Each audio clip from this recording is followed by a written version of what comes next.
यही कहेंगे, सबसे पहले तो हेलमेट लगा करके गाड़ी चलाएं, नशा करके बिल्कुल ना गाड़ी चलाएं, किसी भी बड़ी गाड़ी को ओवरटेक ना करें, ट्रिपल लोडिंग नहीं कीजिए और ज़्यादा स्पीड गाड़ी मत चलाइए, क्योंकि आपके घर पे आपका परिवार आपका इंतज़ार कर रहा है। और बिहार में जो है सड़क हादसे में मौत की तादाद जो है वो किसी महामारी से कम नहीं है, वो एक महामारी का रूप ले चुकी है। सबसे बड़ी चीज़ तो ये है कि लोग हेलमेट पहनना ही नहीं चाहते हैं। लोग सिर्फ पुलिस के डर से, कानून के डर से, चालान के डर से हेलमेट का उपयोग करते हैं। यहाँ पे तो सबसे मुख्य कारण है शराब तस्करी और नशा। यहाँ पे ज़्यादातर नशे में गाड़ी चलाने की वजह से लोगों की मौत होती है। किसी भी बड़ी गाड़ी को ओवरटेक मत कीजिए, अरे थोड़ी सी देरी से पहुँचेंगे तो क्या हो जाएगा। सबसे बड़ी चीज़ तो वहाँ पे ये है कि दलाल के माध्यम से लाइसेंस वितरण होता है, एक तरीके से यही कह सकते हैं कि पैसे पर लाइसेंस बिकता भी है, इसमें कहीं से कोई डाउट नहीं है। बहुत सारे दलाल। आप देख रहे हैं मधुबनी न्यूज।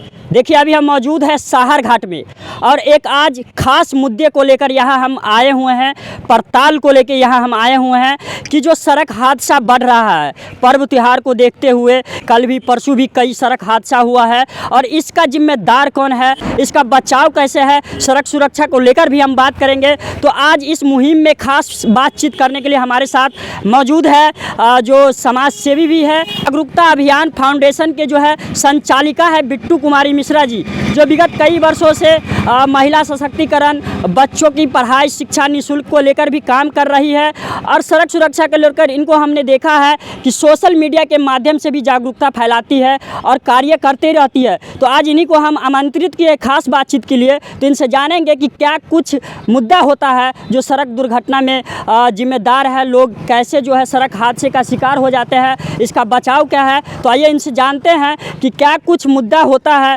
क्या जो है लापरवाही होती है जो सड़क हादसा बढ़ता है, इसका सुरक्षा कैसे होगा, बचाव कैसे होगा। तो बिट्टू जी सबसे पहले हमारे मधुबनी न्यूज़ में आपका स्वागत है। बहुत बहुत धन्यवाद आपका, जो इतना अच्छा मतलब एक जागरूकता टाइप का ये वीडियो होगा कि ये लेकर के आए, ये बहुत ही फ़ायदेमंद होगा अगर लोग इस वीडियो को देखें, समझें और अमल करें। तो बिट्टू जी जैसे कि देखा जाता है कि अपने बिहार में खास करके मधुबनी में भी देखा जाए तो जो दुर्घटना का ग्राफ है, सड़क हादसा का ग्राफ है, वो ज़्यादा तेज़ी से बढ़ रहा है और इसके बढ़ने के पीछे कई रीज़न हैं जो हम आपसे जानेंगे कि क्या कुछ है। आपको हम देखते हैं सोशल मीडिया के माध्यम से कि हमेशा आप सड़क सुरक्षा को लेकर जागरूकता फैलाते हैं, तो क्या रीज़न रहता है कि सड़क हादसा इतना बढ़ रहा है?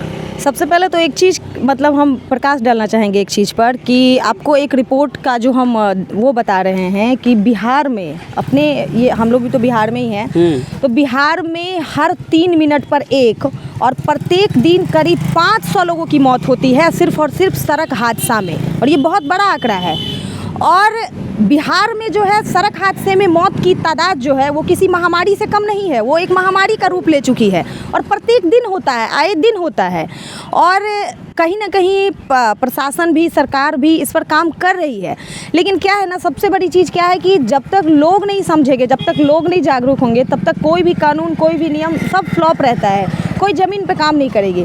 तो इसमें ना लोगों को समझना होगा। अभी हम लोग सड़क पे खड़े हैं और हमारे आगे पीछे गाड़ियाँ चल रही हैं और वीडियो में भी कवर हो रहा होगा, तो आप देख रहे होंगे कि कितने लोग हेलमेट पहन के गाड़ी चला रहे हैं, है ना।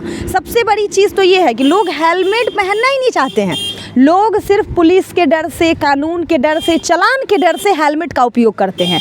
उनको अपनी जान की परवाह थोड़ी भी नहीं है, उनको थोड़ा भी ये महसूस नहीं होता है गाड़ी चलाते समय कि हमारे घर पे हमारा बीबी बच्चा हमारा इंतज़ार कर रहा है। अगर हम थोड़ी देर से ही पहुँचे और सुरक्षित पहुँचे तो कितनी अच्छी बात है, लेकिन नहीं, हम रॉन्ग साइड पे ड्राइव करते हैं, हम ओवरटेक करते हैं, हम नशा करके ड्राइव करते हैं, हम बिना हेलमेट का ड्राइव करते हैं और इन सारी वजह से जो है सड़क दुर्घटना होती है, मौत हो जाती है। तो बिट्टू जी आपने जैसा कहा कि सड़क हादसा का बहुत सारे कारण हैं, जिनके जो चालक होते हैं उनके लापरवाही के कारण उनकी जान चली जाती है। तो देखा जाए जैसे अपना जो इलाका है बॉर्डर इलाका है, बॉर्डर इलाका में क्या मुख्य कारण होता है सड़क हादसा का? यहाँ पे तो सबसे मुख्य कारण है शराब तस्करी और नशा। यहाँ पे ज़्यादातर नशे में गाड़ी चलाने की वजह से लोगों की मौत होती है और एक्सीडेंट होता है, और ज़्यादातर आप देखिएगा रोड एक्सीडेंट में मौत हो जाती है।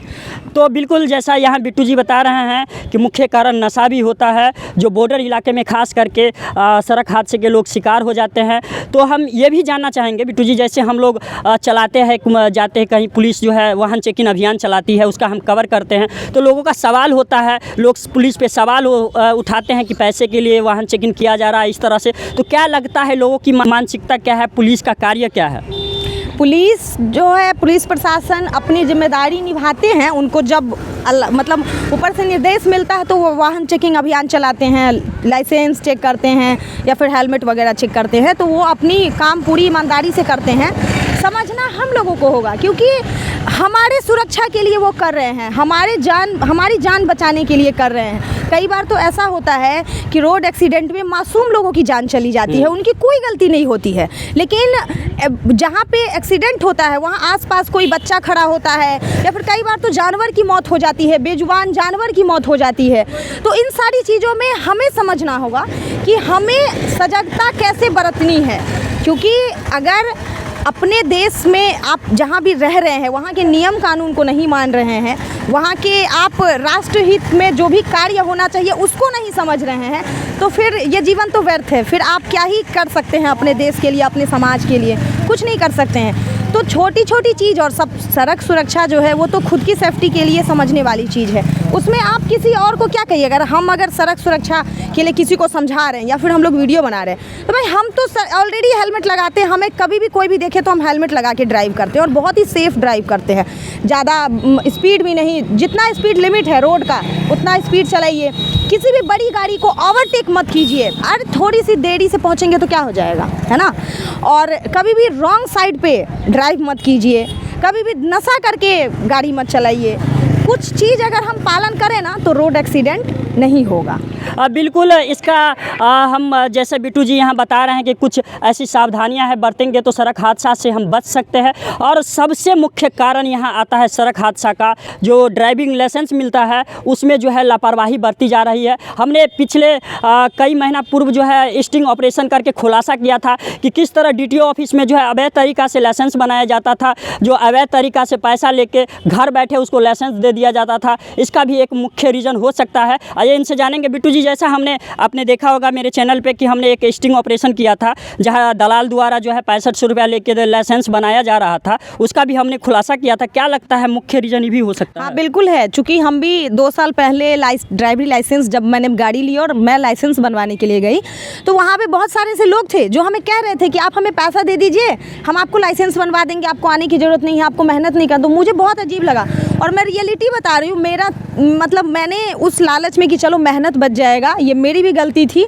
मेरा 3000 रुपया भी ठगी, मतलब मेरे से ठगी हो गया। फिर मेरा दिमाग खुला और मैं उस ऑफिस तक पहुंची। और ऐसा नहीं है, आप अगर वहां ऑफिस में जाते हैं तो आपका लाइसेंस बनता है, कोई दलाली वहां पे नहीं होती है। लेकिन एक गड़बड़ी ये है कि बिना ही किसी जांच पड़ताल के आप अगर लाइसेंस दे रहे हैं, आप उसको समझा नहीं रहे हैं। जैसे सड़क सुरक्षा के लिए बहुत सारा रूल रेगुलेशन चलाया जाता है, तो एक छोटा सा वहाँ पे भी कोई ऐसा डेमो या क्लास या कुछ भी ऐसा समझाना चाहिए, और वहाँ पे ऐसे ही लाइसेंस दे देते हैं। तो ये थोड़ा सा है। सबसे बड़ी चीज़ तो वहाँ पे ये है कि दलाल के माध्यम से लाइसेंस वितरण होता है, एक तरीके से यही कह सकते हैं कि पैसे पर लाइसेंस बिकता भी है, इसमें कहीं से कोई डाउट नहीं है। बहुत सारे दलाल बैठे हैं वहाँ पे। तो बिल्कुल देखिए किस तरह जो है DTO कार्यालय में जो है बिना ट्रेनिंग का, बिना ट्रायल दिए हुए लाइसेंस बना दिया जाता है अवैध तरीक़ा से पैसा लेके। और हम जानेंगे कि जो ये सड़क सुरक्षा को लेकर पुलिस या अन्य समाज सेवी द्वारा अभियान चलाया जा रहा है, तो यह बहुत सारे पहलू है। जैसे ड्राइवरी लाइसेंस है आपके पास होगा तो आपकी सुरक्षा है, निधन होने के बाद भी यदि आपको एक्सीडेंट हो जाता है तो उसमें यदि आपका ब्लड की ज़रूरत है तो उसमें ब्लड ग्रुप लिखा रहता है, वो भी आपको फ़ायदा होगी। और दूसरी बात है कि लोग जो है इंश्योरेंस नहीं बनाना चाहते हैं, इंश्योरेंस का भी फ़ायदा बहुत है। आइए हम बिट्टू जी से ही इस बात को जानेंगे। बिट्टू जी, इंश्योरेंस का क्या फ़ायदा है, वाहन का जो इंश्योरेंस बनता है? देखिए, वाहन के इंश्योरेंस में जहाँ तक मुझे पता है कि अगर आपके दुर्घटना में अगर आपका भी कोई नुकसान हो तो वो भी जो है मेडिकल आपको जो फैसिलिटी है वो मिलता है। इसके अलावा आपकी गाड़ी की क्षति हुई है तो वो भी मिलता है। तो कहीं ना कहीं इंश्योरेंस कराने से भी फ़ायदा है कि आपकी भरपाई हो जाती है। लेकिन आजकल लोग किसी भी चीज़ को मान कहाँ रहे हैं, ठीक है। और एक चीज़ पे और मैं प्रकाश डालना चाहूँगी और आप सभी लोगों से मैं हाथ जोड़ कर निवेदन करना चाहूँगी कि अगर किसी भी व्यक्ति, किसी भी सड़क दुर्घटना में जो भी व्यक्ति हो, जो भी सड़क दुर्घटना से पीड़ित व्यक्ति हैं, उनकी आप मदद करें। आजकल का जो ट्रेंड है, हम आपको बता रहे हैं आपके चैनल के माध्यम से कि मीडिया वाले हो या फिर कोई भी हो, हम किसी को पर्सनली नहीं कह रहे हैं, सब लोग फ़ोटो वीडियो बनाने में लग जाते हैं। जो लोग होते हैं वहाँ पे, जो ग्रसित लोग होते हैं, जिनकी दुर्घटना स्थल पे जो पड़े होते हैं, जो गिरे होते हैं, उनकी मदद करने के लिए कोई नहीं आगे जाता है। मैं खुद 2-3 ऐसे मामलों में मतलब जब मैं मधुबनी बेनीपट्टी से गुजर रही थी तो मैंने देखा है कि वहाँ पे आदमी छटपटा रहा है, लेकिन वहाँ पे लोग एम्बुलेंस को फ़ोन करने के बजाय या फिर नज़दीकी हॉस्पिटल को देखने के बजाय फ़ोटो वीडियो लाइव चला देते हैं। अजीब हरकत लगती है ये चीज़। और हम आपको बता दें कि केंद्र सरकार द्वारा, राज्य सरकार के द्वारा एक मुहिम भी चलाई गई है कि अगर आप ऐसे किसी व्यक्ति की रक्षा करते हैं, अगर आप उसका बचाव करते हैं, अगर उसकी सहायता करते हैं, तो आपको प्रोत्साहन राशि और राज्य सरकार से सर्टिफिकेट भी मिलता है। तो कम से कम मानवता के नाते ऐसे लोगों की मदद ज़रूर करें, क्योंकि इंसानियत सबसे बड़ी चीज़ है। बिल्कुल, इंसानियत सबसे बड़ी चीज़ है। कहीं भी सड़क हादसा होती है, उसमें जो पीड़ित है, जो दुर्घटना हो गया है, उनका आप अस्पताल उनको पहुँचाएँ, उनको मदद करें, ताकि उनकी जान जो है समय बच सके अस्पताल जाने से। और दूसरी बात बिट्टू जी ने बताया है कि इंश्योरेंस को लेके, तो इंश्योरेंस एक ऐसा सेक्टर है जो आपके जोखिम को जो है अपने ऊपर लेते हैं। यदि आपकी बाइक चोरी होती है तो आपको इंश्योरेंस कंपनी भरपाई करेगी, आपके साथ कोई दुर्घटना होती है, आपकी क्षति होती है तो इंश्योरेंस कंपनी भरपाई करेगी, या आपके सामने वाले की क्षति होती है तो उसका भी इंश्योरेंस कंपनी भरपाई करेगी। तो इसलिए आप लोग एकदम से सड़क सुरक्षा को लेकर सजग रहें, जागरूकता फैलाएं और अपने आप को जागरूक बने, ताकि आप सड़क पे आते हैं, देख रहे हैं अभी हम भारत नेपाल के सड़क पे मौजूद है, नियम का पालन नहीं किया जाता है। ट्रिपल लोडिंग, आप कहीं भी बाइक यहाँ हमारे पीछे से गुजरते होंगे तो आप देखते होंगे कि ट्रिपल लोडिंग भी यहाँ से जाते हैं। तो इसीलिए जो भी लोग हैं सड़क सुरक्षा को लेकर सजग रहे, सावधान रहे और जागरूकता फैलाए। जाते जाते बिट्टू जी क्या संदेश रहेगा? अभी पर्व त्यौहार चल रहा है, छठ का समय चल रहा है और अमूमन देखा गया है कि हर साल पर्व त्यौहार के मौके पे, छठ के मौके पे खास करके जो है सड़क दुर्घटना होती है। तो लोगों से इस पर्व त्यौहार के अवसर पे लास्ट बार आप क्या अपील करना चाहेंगे? हम यही कहेंगे, सबसे पहले तो हेलमेट लगा करके गाड़ी चलाएं, नशा करके बिल्कुल ना गाड़ी चलाएं, किसी भी बड़ी गाड़ी को ओवरटेक ना करें, ट्रिपल लोडिंग नहीं कीजिए और ज़्यादा स्पीड गाड़ी मत चलाइए, क्योंकि आपके घर पे आपका परिवार आपका इंतज़ार कर रहा है। थोड़ी देरी पहुंचिए, लेकिन घर पे सुरक्षित पहुंचिए। हम यही कहना चाहेंगे, सेफ ड्राइव कीजिए, सुरक्षित रहिए, अपनी कीमत पहचानिए। चलिए, बहुत बहुत धन्यवाद बिट्टू जी। अभी हमारे साथ मिथिला जागरूकता अभियान फाउंडेशन की संचालिका बिट्टू कुमारी मिश्रा जी, उन्होंने बताया है कि सड़क सुरक्षा को लेकर क्या कुछ करना चाहिए, सड़क हादसा से कैसे लोग बच सकते हैं। तो आप देख रहे थे मधुबनी न्यूज़। बहुत बहुत धन्यवाद। आप हमारे मधुबनी न्यूज़ को फेसबुक पे देख रहे हैं तो पेज को लाइक करें, यूट्यूब से देख रहे हैं तो हमारे चैनल को सब्सक्राइब करें और बेल आइकन को दबाना ना भूलें।